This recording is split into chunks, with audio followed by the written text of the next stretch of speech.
Good morning, church. Most of you guys know me. For some of you, I've become a bit more obscure because I haven't been around that much. But I'm TJ Kummerfeld. I'm a senior preaching major at Lincoln Christian University. I graduate in just under 70 days. Really looking forward to that. I get married in 83 days. And I'm still trying to find a job as well. But I've been here since my junior year of high school, been coming back. And I love coming back about once a year and being able to come and preach for you guys. This is my home church. This is my family church. I'm so excited to be back. One, because you guys tell me if I'm improving or going downhill, honestly.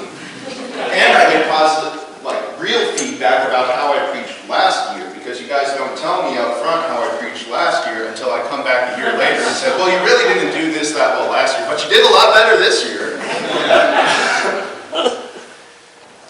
But today we're going to be talking about courage. We're going to be talking about courage in the face of the cross. We've entered the season of Lent. We're now going down the road to Easter. So I really think that it's important to start with Jesus on this journey as he starts going to the cross. We're going to be in Luke chapter 18, verses 31 through 43. And this is quite literally the beginning of Jesus' journey to the cross. He's going to be setting out and heading to Jerusalem, heading to the Passover, where he's going to be taken up and crucified. And he knows this, but he still goes. Before we get started, though, I have a really, I'm going to choose the word interesting story that I want to share with you guys. I did an internship this summer at my fiance's home church in Milford, Illinois. And one weekend her family was gone, and so I decided that I was going to make dinner that weekend because I had money and I wanted to make a really nice dinner for my fiance, so I did. Hannah's not here with us today. That's my fiance. She wanted to be at church so she could keep fundraising at her home church as well. So I go to Walmart and I decide that I'm going to make a ribeye dinner. So I buy a couple of ribeyes, buy some potatoes, buy some green beans, some corn. I'm going all out. This is going to be a nice dinner. And I decided that I don't really want to check all of these things out myself. I had like $50 worth of stuff. I didn't want to check that all out myself. So I go and I wait in line for someone else to check me out. One, because I like the compliments. Two, because I didn't want to bring up the groceries myself. But while I'm standing in line, there's this older gentleman in front of me with a cart full of groceries. And when I stand in line putting all my stuff on the conveyor, kind of waiting for him to finish up and putting my stuff on as more room comes on the belt, he's looking at me and he's staring at me. And as soon as I look at him, he looks away. But then when I look away, he starts looking back at me again. So finally, I say, sir, is there anything I can do for you? Can I help you with something? And his response is, sorry, I don't mean to be staring at you. But you see, you remind me of my son who passed away when he was 18. He got into a really bad car accident. You see, we had gotten into an argument that night. It had gotten pretty bad. And he grabs his keys and runs out of the door and just leaves. We were both really angry and upset. And he goes and he leaves and he drives off. And he gets into a car wreck and he never comes home. He didn't even make it to the hospital. So all of a sudden I'm like, whoa, whoa, whoa. I did not sign up for this with that question. But it continues on. He says, it's my fault. There's no way that I can't blame myself. And I know this is a lot to ask from you because I'm a complete stranger. I don't know you. You don't know me. But while I'm walking out the door, you just say goodbye, Dad. Everything's okay. I forgive you. So that I can try to have some closure, that I can maybe go back on to living a life without this weight looming over me all the time. I'm on internship with the preacher at a church in this town. I'm not going to say no. So I say, sure, yeah, I'll do it. This is awkward, but if it helps, it's worth it. So as he's walking out the door, I say, goodbye, Dad. Everything's okay. I love you. And then he leaves, goes out the door, and the cashier starts ringing up my groceries. And when she finishes up, the total comes to be about $157.36. I had $50 worth of groceries max. So I say, well, what the heck? Like, did you ring up the ribeyes a few too many times? Because I know those would be kind of expensive. But she says, no, your dad told me that his son was paying for his groceries. So I go running outside trying to get this man because I don't have $150 to pay for the groceries. I don't have that in my pocket at the moment. And so as soon as I come out those doors, he's been watching for me. He sees me and just dumps the rest of his cart into the trunk of his car, not caring about what gets broken.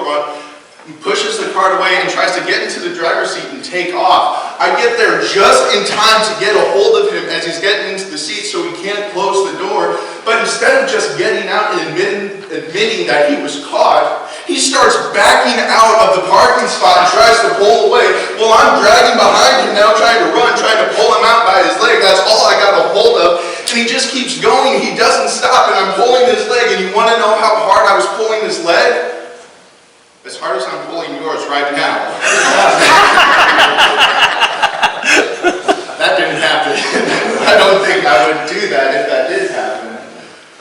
But there are two types of courage that we see. There's a courage of spur-of-the-moment actions where you have a fight or flight response. In that story, should I go through with what I just said, I would choose the fight response and go after this man and try to get him to pay for his groceries.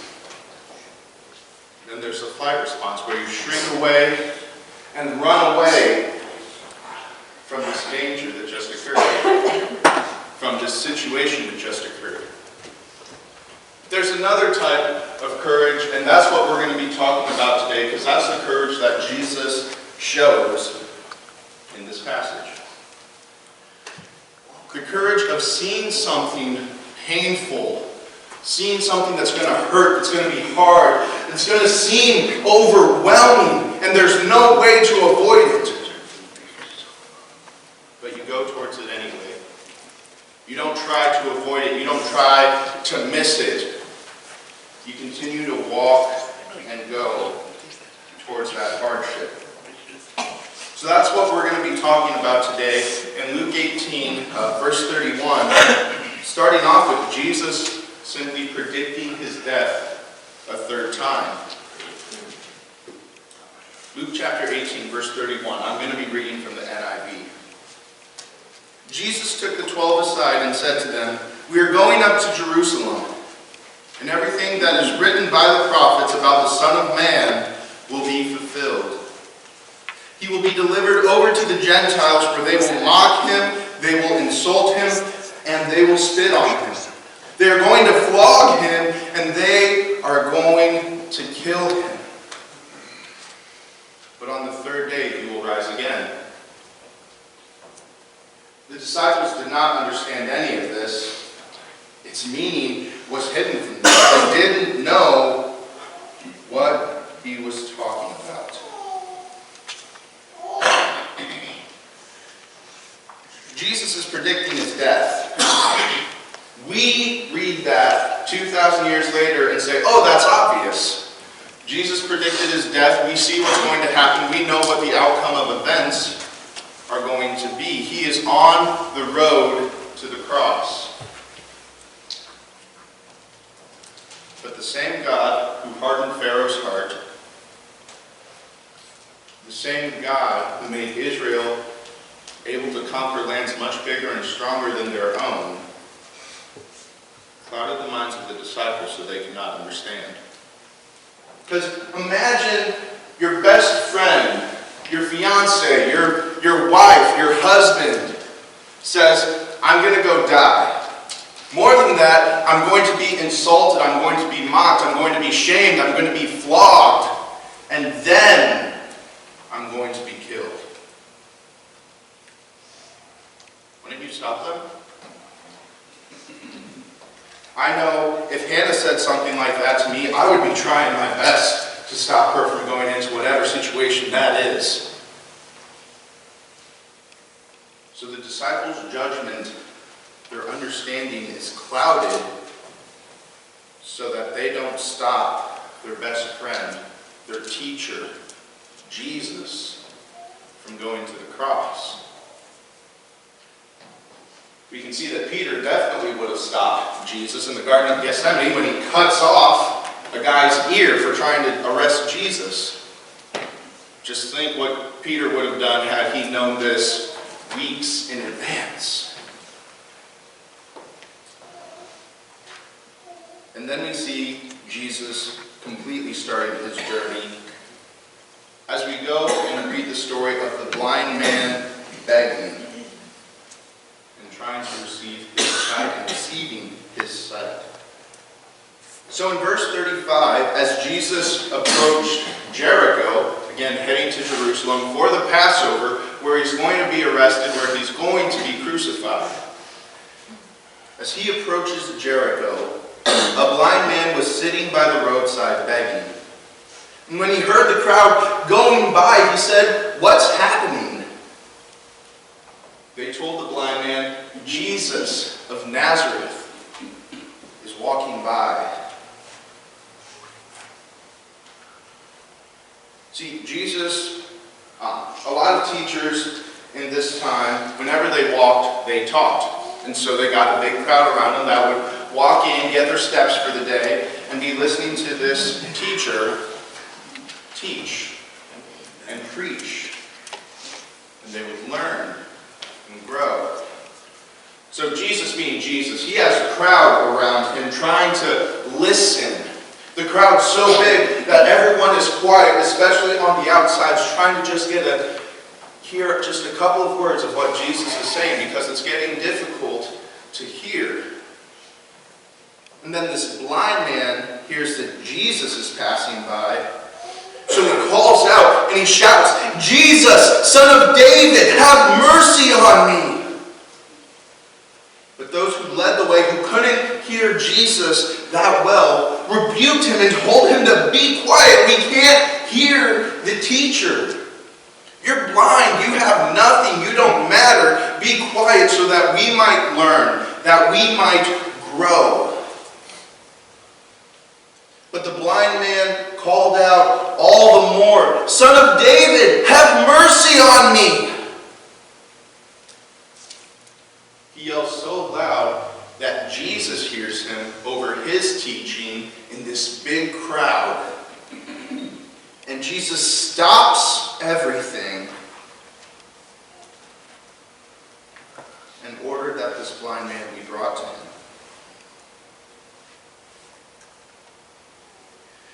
When you look at the Greek for these words, in verse 38, it says the blind man called out. And then in verse 39, it says he shouted or screamed. In verse 38, the word shout, it's more of a calling out, of trying to be like, hey you! Give me your attention, you're about to run into a wall, don't do that! It's a calling out, trying to get attention. But in 39, it's a scream of emotion. Jesus is his last hope to receive sight. He has faith in Jesus because this blind man, although he can't see, has heard the stories of Jesus. Has heard of him curing people with leprosy. Has heard of all these miracles healing other blind people. So he sees Jesus walking by as his only chance to receive sight. I don't know if you guys watch videos online at all, but a popular video that I've enjoyed watching is people who are colorblind. They've made these special, they look like sunglasses, but glasses to where they can see color. To where they can see the different colors that at times we take for granted because a lot of us can see them clearly. and the way they start crying, the emotion that's filled inside of them. They can already see, but now they can see the colors that we see. They can see the detail, the vividness. This blind man couldn't see it all. How much emotion do you think he had behind even the possibility of being able to see, of being able to talk to Jesus and receive his sight? And Jesus does this a lot of times. He stops the entire crowd to address one person. One person who truly believes in him. So Jesus says to him in verse 41, "What do you want from me? What do you want me to do for you?" The blind man simply responds, "I want to see. Lord, I want to see." Jesus said to him, "Receive your sight. Your faith has healed you." Immediately this blind man received his sight and followed Jesus, praising God. And when all the people saw it, they also praised God. You might not think about it right away, but an interesting way to look at this. You have a huge crowd of people who can see, people who can hear, healthy, working people, all talking and listening to Jesus, hearing him teach, hearing him preach. They believe he's a teacher. They don't believe he's the Messiah. They don't believe or don't have the faith for the miracles that he can work. Because I'm sure a lot of people in that crowd could have used some miracles. But then this man who's blind, who can only hear the stories of Jesus, who can't really do anything because he's blind, he can't see where he's going, he can't do work, he sits on the roadside begging, hoping, praying for help. This blind man that hears Jesus, Jesus of Nazareth is coming, the Son of David. And he calls out, he screams because he knows that Jesus is his only hope. Then we see Jesus stop everything and talk with him. And heal him. You see, we've entered the season of Lent. Lent started Wednesday. For a lot of Christians, a lot of people, we give up certain things like pop, sugar, sweets, ice cream. I don't know why you give up ice cream, but ice cream as a sign of worship and fasting to God. Jesus is on his way to the cross. And more than just saying and knowing that he's going to the cross, he's going to die to be mocked and scorned and shamed. He's still doing ministry along the way. He's taking the time to heal a blind man. Jesus in his humanity is freaking out. Jesus doesn't want to go to the cross. We see that in Matthew 26:36. Jesus prays for this cup to be taken from him, but ends the prayer with, not my will, but your will, Father. Jesus in his humanity is terrified in the face of the cross. Jesus in his divinity has courage and continues to go forward, continues to go and do ministry and heal and help people, even though it's going to be difficult, even though he knows what's on the horizon. He knows that pain is coming.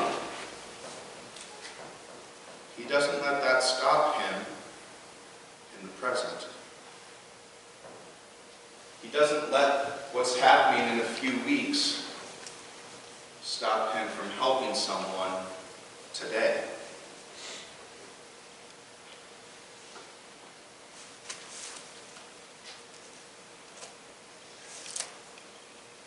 Jesus is heading to the Passover. He's heading over to Jerusalem.